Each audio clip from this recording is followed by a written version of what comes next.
역대하 19장 말씀 통해서 현군 여호사밧 이런 제목으로 같이 은혜 나누겠습니다.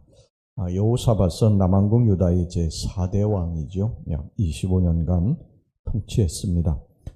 여호사밧은 북이스라엘의 아합, 아하시야, 여호람 왕과 동시대 인물입니다. 당시 남북 왕국 관계는 유다 3대 왕 아사 때까지 긴장 관계에 있었던 것이 여호사밧 시대에 이르러서 상당히 우호적으로 개선이 됐습니다. 그 이유는 뭐냐면 북쪽에 이 아람의 세력이 크게 확장하고 있었기 때문에 남북 왕국은 이 아람을 공동으로 대처하기 위해서 정치적인 목적으로 우호적 관계를 맺었던 것입니다. 그래서 여호사밧은 북왕국 이스라엘의 아합 왕과 결혼 동맹을 맺어서 아합의 딸 아달랴와 그리고 자신의 아들 여호람을 결혼시켜서 이 사돈 관계를 돈독하게 맺었습니다. 그러나 이 같은 남북 왕국 간의 이 결혼 동맹은 여호와를 전적으로 의뢰하는 신앙에서 나온 것이 아니라 인간적인 방법을 동원한 것이었습니다. 그렇기 때문에 여호사밧은 북이스라엘에서 돌아오는 길에 이 선지자 예후의 책망을 받게 됩니다. 그럼에도 불구하고 이 여호사밧은요, 히스기야라든지 요시야와 더불어서 유다의 현군 중에 하나로 다 존경받는 사람으로 기록되어 있습니다. 자, 그렇다면 이 여호사밧이 이런 작은 실수에도 불구하고, 허물에도 불구하고 이렇게 현군으로 불릴 수 있었던 나름대로의 이유가 뭔가 하는 것을 좀 살펴보겠습니다. 첫째는요, 이 여호사밧이 겸손했기 때문입니다. 1절에서부터 3절까지 말씀 보겠습니다.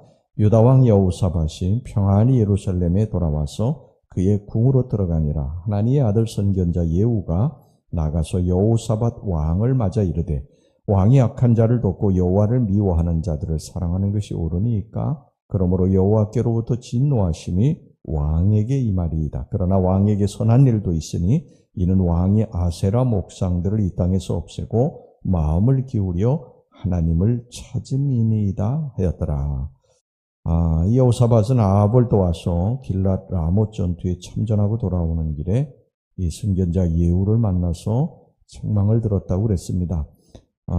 왜 악한 자, 이 하나님을 미워하는 그런 아합 왕과 이 연합을 했느냐 하는 그런 책망이었죠.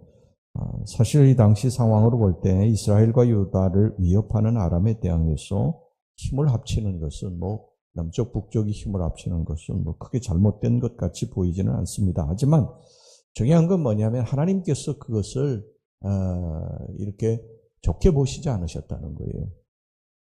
온전히 하나님을 의지하지 않고 인간적인 방법을 사용한 것에 대해서 그것도 하나님이 미워하시는 우상을 섬기고 이방신 앞에 절하고 아세라 목상 섬기고 이런 그 아합 왕과 손잡은 것에 대해서 굉장히 불쾌하시면서 예후를 통해서 그것을 말씀하신 것입니다. 이 선견자 예후의 말을 들은 여호사밧은요, 거기에서 다른 변명하지 않습니다. 하나님, 지금 남과 북이 연합해야 되지 않습니까? 아람이라고 하는 이 북쪽의 세력이 점점 그 확장해 오는데 이 나라를 살기 위해서 연합하는 것이 마땅하지 않겠습니까? 이런 여러 가지 구체한 변명을 하지 않고요. 하나님께서 말씀하신 거, 예후 선지자를 통해서 말씀하신 거 그대로 그냥 받아들이고 하나님 잘못했습니다. 이렇게 회개하는 것을 보게 됩니다. 여러분, 이게 여호사밧의 훌륭한 점 중에 하나예요. 여러분, 사람은 누구나 실수할 수 있지 않습니까? 잘못할 수 있어요. 우리 연약한 인간이기 때문에 우리가 뜻하지 않았는데도 의도적으로 하지 않았는데도 실수할 때 있고 또 잘못할 때도 있습니다. 그런데 그런 실수하고 잘못했을 때 하나님이 그것을 지적하시면 여러 가지 변명할 것도 많죠. 그러나 그것보다도 하나님이 그렇게 말씀하시니까 제가 잘못했습니다. 그리고 하나님 앞에 잘못을 인정하고 그리고 돌이키는 것. 이것이 우리들이 하나님이 기뻐하시는 사람 되는 비결인 줄로 믿습니다.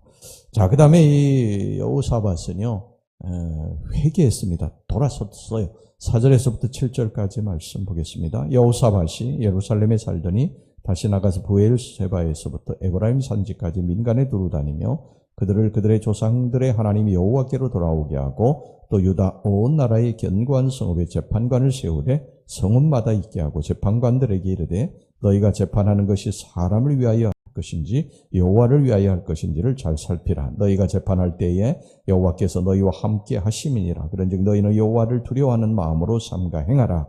우리 하나님 여호와께서는 불의함도 없으시고 치우침도 없으시고 뇌물을 받는 일도 없으시니라 하니라.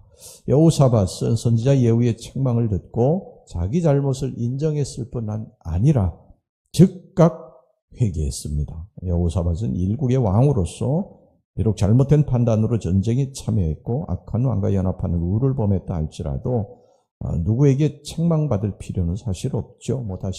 자신의 통치 행위이기 때문에 자기가 그렇게 판단을 했기 때문에 그릇된 점이 있으면 책임지면 되는 것입니다. 그거 가지고 하나님 앞에 회개하고 그렇게 해야 될 어떤 의무는 없는 것이죠. 그런데도 불구하고 이 여호사밧은요 선지자의 책망을 받아들여서 회개했습니다. 이 여호사밧이 선지자 예후의 말을 사람의 말이 아니라 하나님의 말씀으로 하나님의 책망으로 받아들였기 때문에 가능한 일이었습니다. 여러분 우리가 회개하기 위해서는요 제일 중요한 게 뭐냐면 내게 들려오는 이 음성이 하나님의 음성이다. 하나님이 돌이키라고 하시는구나. 여러분 이것을 인정하는 것, 여기서부터 이제 우리의 회개가 시작이 되는 것입니다. 예후 개인의 말이 아니라 하나님의 음성이다. 여러분 제단에 선포되는 말씀이 그저 주의 종의 그런 그냥 메시지다 이렇게 받아들이는 것이 아니라 하나님의 말씀이다. 하나님의 음성이구나. 하나님이 나를 책망하시는구나. 하나님이 나를 돌이키라고 그러시는구나. 이런 음성으로 들을 때에 거기서부터 이제 회개가 시작이 되는 것입니다. 여러분 다윗도 나단 선지자가 와서 자신의 죄를 지적했을 때 나단 선지자 개인의 말로다가 받아들였다고 한다면 기분이 안 좋아서 나단 선지자를 죽였을 거예요. 그런데 그 하나님의 음성으로 그냥 받아들인 것입니다. 받아들이고 회개한 것이죠. 여러분 이게 이 다윗이나 여호사밧의 훌륭한 점입니다. 우리가 살다가 하나님 앞에 잘못할 수 있고요. 얼마든지 범죄할 수도 있어요. 그런데 하나님의 음성이 들려지게 되면 이 하나님이 나를 돌이키라고 말씀하시는 음성이구나 이렇게 받아들이고 돌이킬 때 하나님의 심판으로부터 우리가 벗어나게 될 줄로 믿습니다. 자, 세 번째 이 여호사밧이 그래도 형군으로서 이렇게 후세에 좋게 사람들에게 각인될 수 있었던 그 이유는 뭐냐면 하나님의 일에 열심히 했던 사람이에요. 8절에서부터 10절까지 보겠습니다. 여호사밧이 또 예루살렘에서 레위 사람들과 제사장들과 이스라엘 족장들 중에 사람을 세워 여호와께 속한 일과 예루살렘 주민의 모든 송사를 재판하게 하고 그들에게 명령하여 이르되 너희는 진실과 성심을 다하여 여호와를 경외하라. 어떤 성읍에 사는 너희 형제가 혹 피를 흘림이나 혹 율법이나 계명이나 율례나 규례로 말미암아 너희에게 와서 송사하거든 어떤 송사든지 그들에게 경고하여 여호와께 죄를 범하지 않게 하여 너희와 너희 형제에게 진노하심이 임하지 말게 하라. 너희가 이렇게 행하면 죄가 없으리라. 여호사밧은 자신의 실책으로 인해서 많은 손해를 보고 선지자 예후로부터 책망을 받은 후에 오히려 더 열심을 내서 하나님의 일을 했습니다. 예루살렘 곧 왕국에 거하면서 백성들 위에 군림만 한 것이 아니라 전국을 순회하면서 여호와 신앙을 고취시켰습니다. 그리고 신정국가의 제도적인 개혁을 단행했습니다. 여호사밧이 오늘날까지 현군으로 불리는 데에는 바로 이 같은 하나님 중심의 삶이 자리하고 있다는 것입니다. 사랑하는 우리 성도 여러분, 여호사밧은 인간적으로 연약했고요. 또 실책을 거듭하는 왕이었어요. 그럼에도 불구하고 그가 유다의 3대 현군 중에 하나인 것은 그가 자기 자신의 잘못을 인정하고 하나님의 음성이 들려지면 즉각적으로 돌이켰다. 잘못했습니다, 하나님. 그리고 돌이켰다. 그리고 여호사밧은 회개한 후에 하나님의 신앙을 지키기 위해서, 이 똑같은 죄를 계속 반복하는 것이 아니라 하나님의 신앙과 믿음을 지키기 위해서 최선을 다했다. 열심을 다했다. 하나님의 영광을 위해서 최선을 다했다. 이것이 바로 그가 후대에 칭송을 받은 이유인 줄로 믿습니다. 여러분, 우리는 여호사밧의 이 신앙을 통해서 겸손한 신앙, 또 죄를 잡아가고 회개하는 신앙, 죄를 회개한 후에 다시는 이제 죄에 거하지 아니하고 하나님의 영광을 위해서 최선을 다하고 헌신하는 그러한 삶을 우리가 살아갈 수 있기를 주의 이름으로 축원합니다. 기도하겠습니다. 하나님 아버지, 우리들도 하나님 앞에 잘못할 때 있습니다. 우리가 부족하고 연약하기 때문에 하나님이 싫어하시는 죄를 범할 수 있습니다. 그때 하나님이 여러 가지 방법을 통해서 우리들에게 이제 음성을 들려주실 터인데, 우리 하나님, 그런 음성이 들려 이제 즉각적으로 회개하고 돌이키게 주시옵소서. 여러 가지 이유와 변명되지 않게 하여 주시고, 내가 하나님 앞에 잘못했습니다 하고 돌이키는 우리 성도들이 되게 하여 주시옵시고, 이제는 다시는 죄에 거하지 않게 하시고 더 열심을 내서 하나님을 섬길 수 있는 주의 백성들이 되게 주시옵소서. 예수님의 이름으로 기도하옵나이다. 아멘.